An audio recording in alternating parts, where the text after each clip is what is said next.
I spent 28 years as a ghost in my own home, watching my siblings devour my parents' love while I starved. I thought I'd finally escaped their shadow, but then the phone rang, and the family that never remembered my birthday suddenly remembered my bank account. My name is Abigail, and for the majority of my life, I was convinced I was made of glass. I was born directly into the suffocating middle of Cynthia and Arthur Harding's chaotic family dynamic, serving as the structural mortar between two very loud, very demanding bricks. To understand my invisibility, you first have to understand the blinding light of my older sister, Savannah.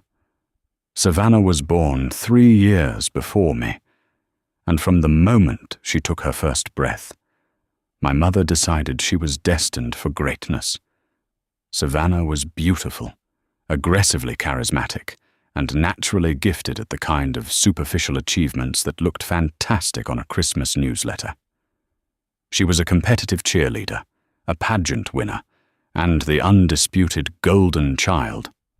My mother, Cynthia, a regional manager for a high-end cosmetics brand, treated Savannah not as a daughter, but as a PR project. Every weekend was consumed by Savannah's hair appointments, dress fittings, and out-of-state competitions. Then there was Tyler, born 4 years after me. Tyler was the surprise baby, where Savannah demanded attention through perfection. Tyler commanded it through absolute disaster.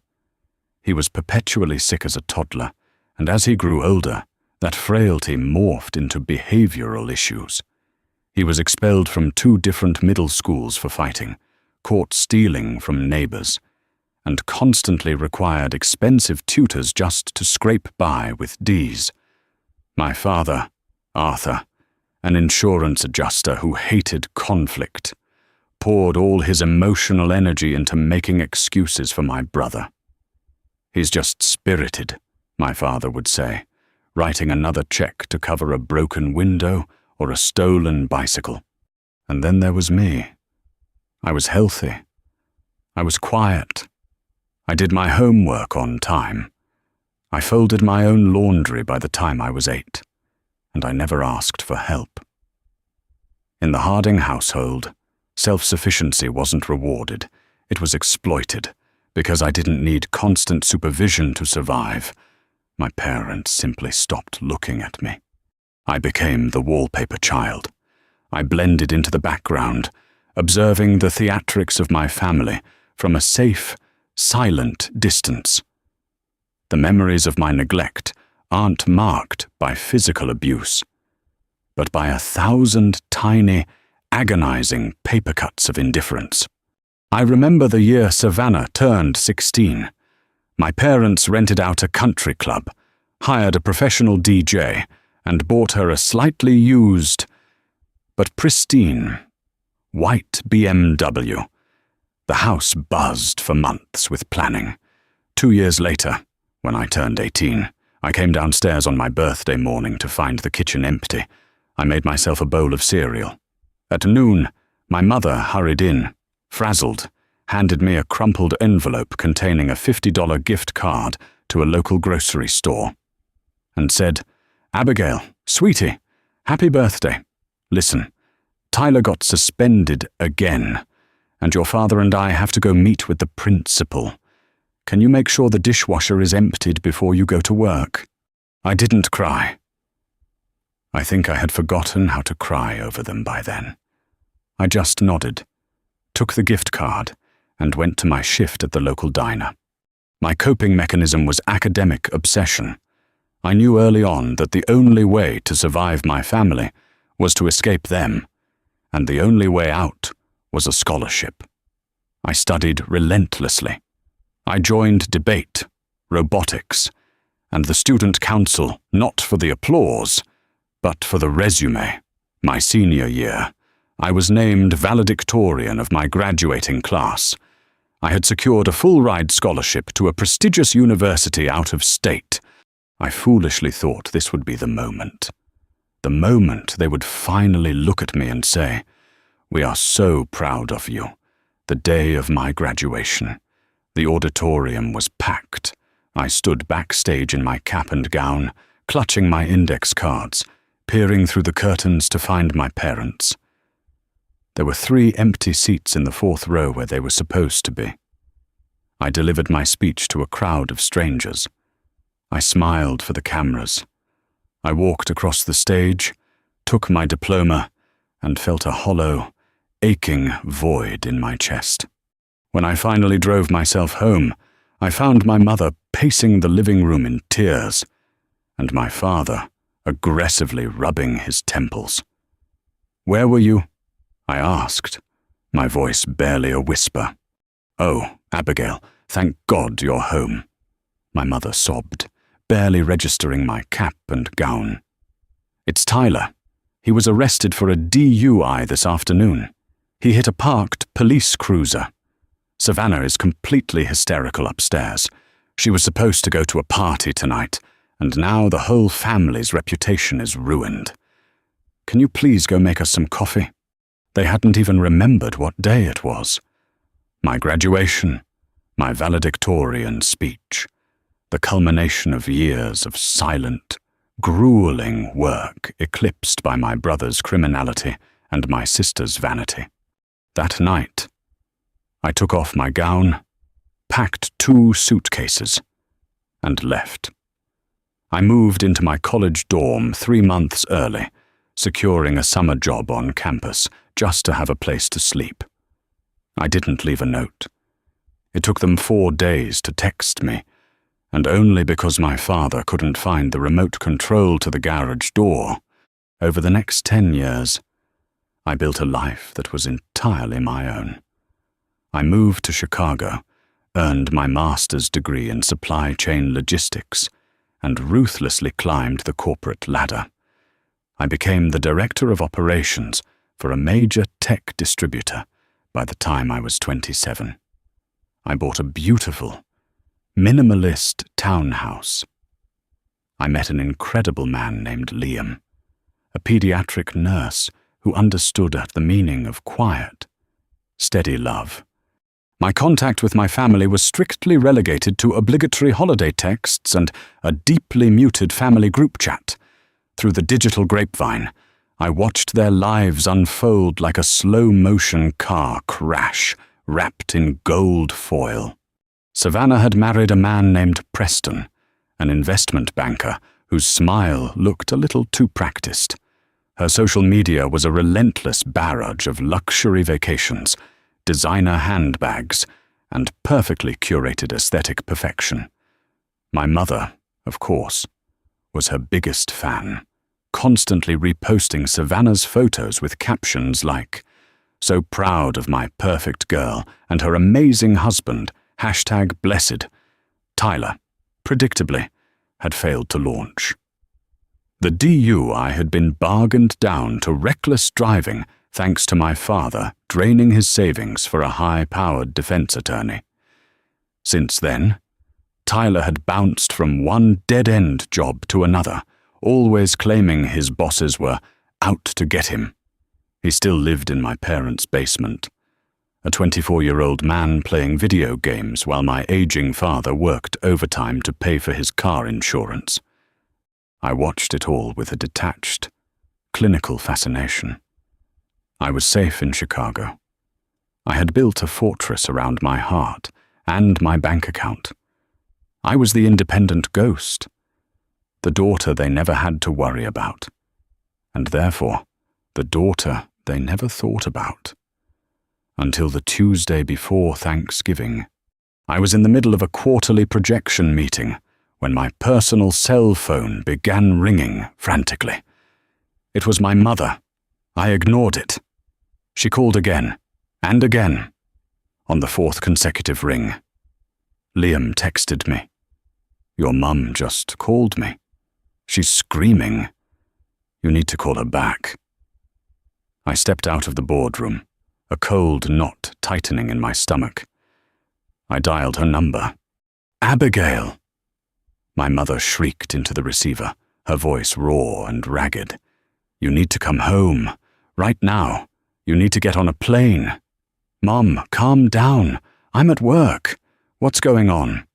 It's your father, she sobbed. He had a massive stroke. He's in the ICU. They don't know if he's going to wake up. And Tyler, oh God, Abigail, everything is falling apart. Despite everything, Arthur was still my father. A wave of guilt and adrenaline washed over me. I booked the next flight to Ohio, leaving Liam to look after my house, promising I would only be gone for a few days to assess the situation. When I arrived at the sterile, fluorescent-lit waiting room of the Cleveland Clinic, the illusion of the flawless Harding family shattered before my eyes. My mother looked 10 years older. Her usually pristine hair was matted, her designer clothes wrinkled. Savannah was there, but she didn't look like the woman from Instagram. She looked exhausted, her face puffy from crying, wearing sweatpants and a stained t-shirt. Tyler was noticeably absent. "How is he?" I asked, dropping my duffel bag on a plastic chair. My mother threw her arms around me, a gesture so foreign I actually flinched. "He's stable, but he has severe right-side paralysis. He can't speak. The doctors say he's going to need round-the-clock care, rehabilitation. Abigail, the bills. I don't know what we're going to do." "What happened?" I asked, looking between her and Savannah. "What triggered this?" Savannah looked away, biting her lip. My mother buried her face in her hands. "It was Tyler," Savannah finally whispered, her voice laced with venom. "Dad found out Tyler took out a second mortgage on the house. Tyler forged Dad's signature." I stared at her, the words processing slowly. "He what? How is that even possible? What did he do with the money?" "Crypto," my mother wailed. "And gambling.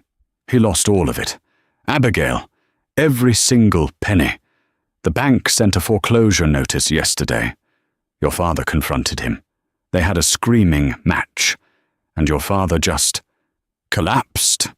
Tyler ran. The police are looking for him for fraud." I felt the blood drain from my face. My father was lying in a hospital bed, halfway paralyzed, because he had spent a lifetime enabling a monster. "Okay," I said, trying to slip into my corporate problem-solving mode. "That's horrific. But Savannah, you and Preston do well. Can't Preston cover the immediate medical expenses and hire a lawyer to sort out the fraudulent mortgage?" Savannah burst into ugly, hacking sobs. My mother looked at me, her eyes suddenly hardening with a desperate, feral light. "Preston left her. Abigail. 6 months ago. He filed for divorce and froze all their joint accounts. Savannah's perfect life was bought on credit. She's $80,000 in debt. She's been living in our guest room since August, pretending everything is fine on the internet. The room spun. The golden child was bankrupt. The baby boy was a fugitive, and the passive father had finally broken under the weight of his own terrible parenting. "So," I said slowly, "the reality of the trap closing around me. You have no money. You're losing the house. Dad needs full-time care, and Tyler is going to prison." "Yes," my mother said, wiping her eyes, her posture suddenly straightening. The vulnerability vanished, replaced by the commanding, demanding tone I remembered from my childhood. She looked at me not as a daughter returning home to grieve, but as an asset she had kept in reserve. "Which is why," my mother continued, her voice steadying, "you need to pack up whatever you have in Chicago. Your father's rehab facility is going to cost $8,000 a month. The mortgage arrears are $40,000. You're single, well, not married, and you're a director now. You make excellent money. You can cover the mortgage, pay off Savannah's most urgent credit cards so she doesn't get sued, and you can take over the primary care for your father when he comes home." She didn't ask. She stated it as an absolute, undeniable fact. I stood there in the quiet hum of the ICU waiting room for 28 years. I had been invisible. Now, suddenly, I was the only person in the room they could see. "You expect me to pay for everything," I said, my voice dangerously soft. "And move back into the house." "Well, of course, Abigail," Savannah chimed in, sounding almost offended by my hesitation. "Family takes care of family. We need you. Family takes care of family." The audacity of the phrase struck me with physical force. They were drowning in an ocean of their own making, and they were demanding I jump in and let them stand on my shoulders so they could breathe. I looked at the woman who had handed me a $50 grocery card for my 18th birthday. I looked at the sister who had whined about a ruined party while I graduated alone, and deep inside me, the quiet, compliant, invisible girl finally died, making way for something entirely different. No. The word dropped from my lips, clean and absolute. It hung in the sterile hospital air, so foreign to my family's ears that for a full 10 seconds, nobody moved. "Excuse me." My mother, Cynthia, finally sputtered. She blinked rapidly, her meticulously micro-bladed eyebrows drawing together as if I had suddenly spoken in a dead language.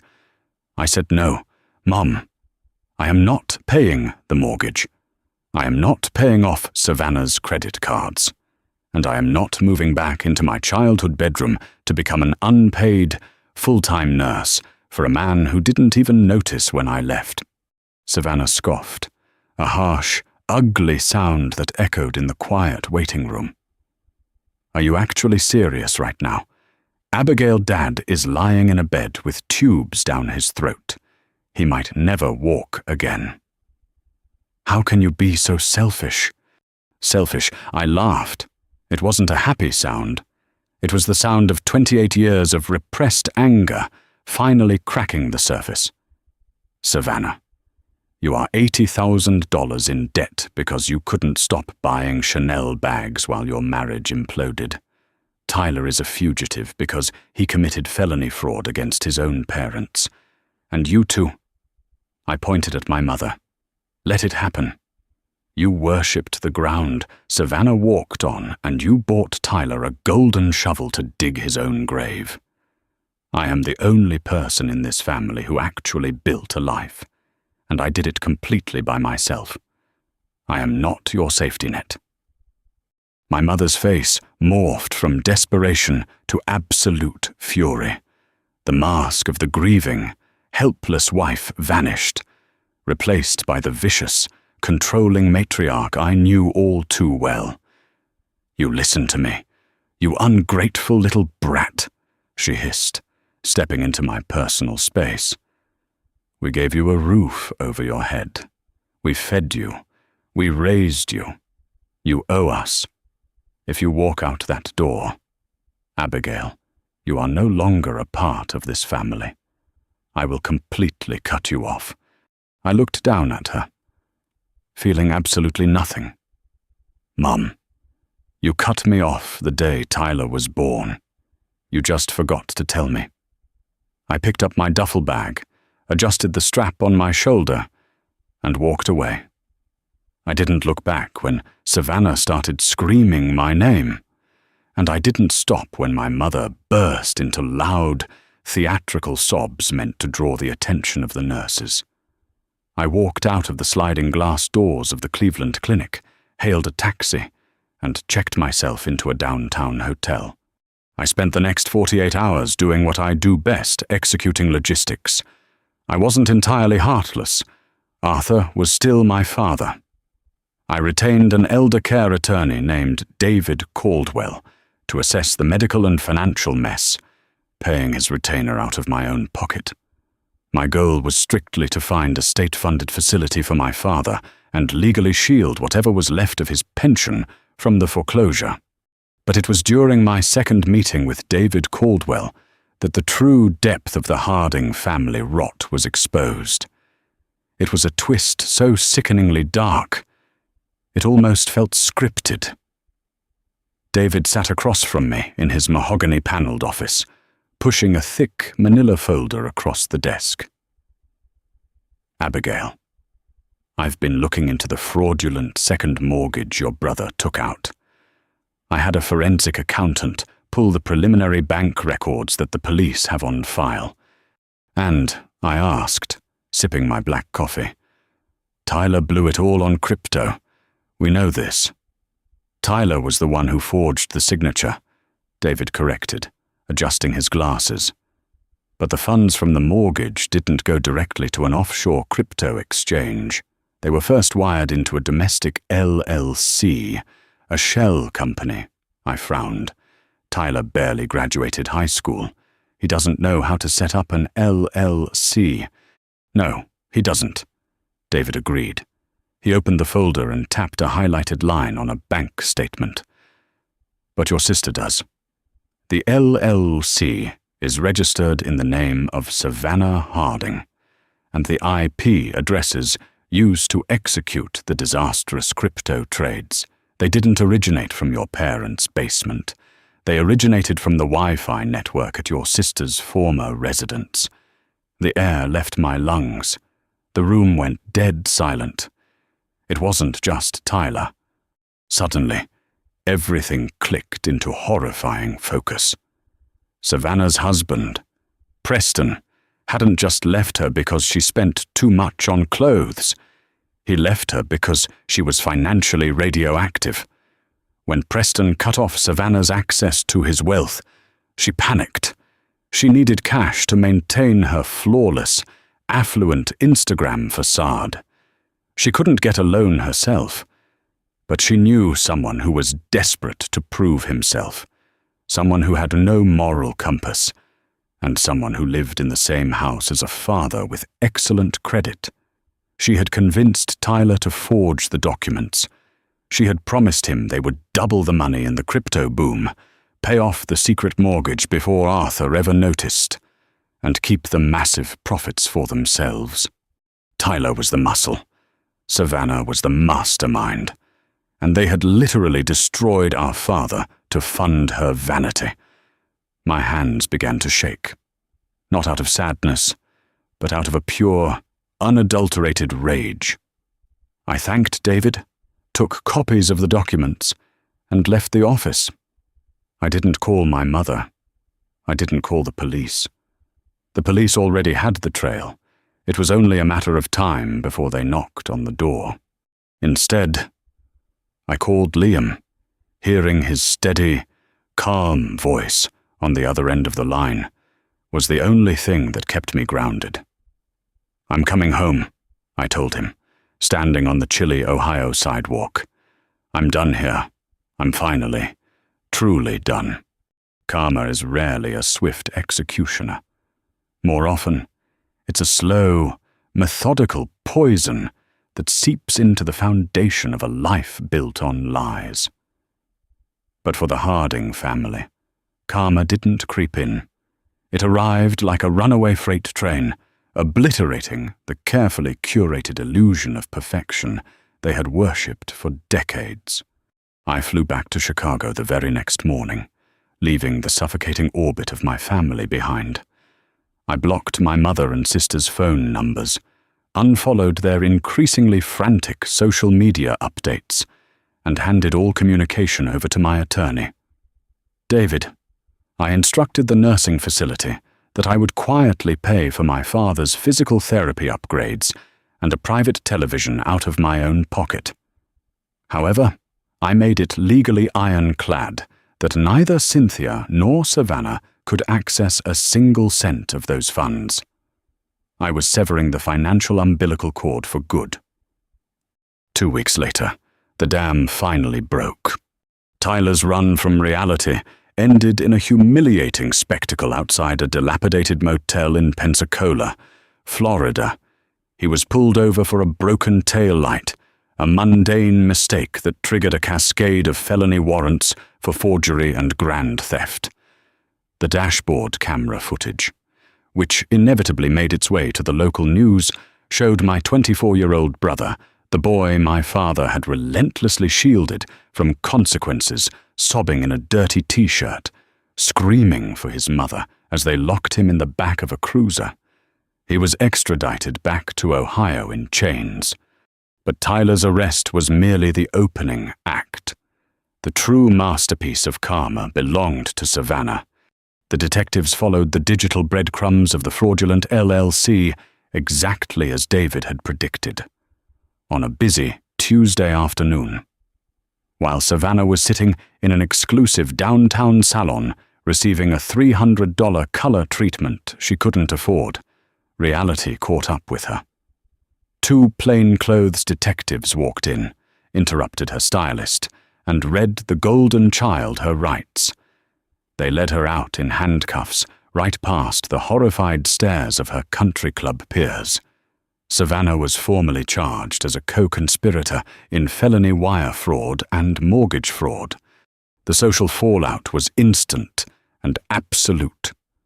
Preston, her soon-to-be ex-husband, smelled the impending legal disaster and ruthlessly finalized their divorce. He wielded an army of lawyers to ensure Savannah walked away with absolutely nothing, citing her massive criminal financial liabilities. Her affluent friends, the ones who used to comment, obsessed, on every post, vanished overnight. Her social media accounts devolved into a graveyard of vicious comments about her arrest, forcing her to scrub her digital existence entirely. The flawless image she had sold her soul to maintain was dead. And then there was my mother, Cynthia, with both of her cherished children facing prison time and the massive, fraudulent second mortgage in default. The bank officially seized the 4-bedroom suburban estate she had lorded over for 30 years, stripped of her pristine house and her flawless family narrative. The cosmetic company she worked for quietly let her go, unwilling to shoulder the negative press of a regional manager drowning in local scandal. Cynthia was forced to move into a cramped, aggressively beige 1-bedroom apartment in a noisy industrial park on the outskirts of Cleveland. To pay rent, she took a job working the fragrance counter at a mid-tier discount department store, the exact type of establishment she used to loudly mock Savannah, who ultimately took a plea deal and turned state's evidence against her own brother to avoid jail time, received 5 years of strict probation. She was ordered to pay crippling restitution and forced to move onto our mother's worn-out sofa. To meet the terms of her probation, the former pageant queen now works as a shift manager at a local fast food chain. They are trapped together in a suffocating purgatory of their own making, stewing in a toxic soup of blame and resentment. Tyler, betrayed by his sister and lacking any legal leverage, was sentenced to 4 years in a state penitentiary. As for me, I thrived in the quiet. 6 months after the hospital incident, Liam proposed to me on a snowy Tuesday evening in the middle of our living room. We didn't throw a massive, ostentatious party to impress strangers. We eloped to a quiet cabin in the Colorado mountains, surrounded only by a handful of real friends. There were no rented country clubs or white BMWs. There was just peace. Every Christmas, I send a beautiful, understated floral arrangement to the nursing home for my father, along with a polite card. I harbor no burning hatred for him. He is simply a man who made terrible choices and paid the ultimate price. But I do not visit. For 28 years. I was the invisible child. They spent my entire life looking right through me, completely unaware that the girl they were ignoring was quietly building the strength to survive the inevitable collapse of their empire. When the day finally came that they needed me to save them, they expected me to be the foundation under their ruined lives. What they didn't realize was that I had already built my own fortress, miles away from their toxic soil, and I was never going to let them in. If my story resonated with you, or if you've ever felt like the invisible person in your own family, please leave a comment down below. I read every single one of them.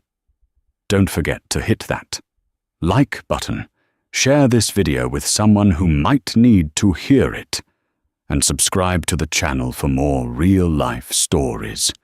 Stay strong, and remember your worth.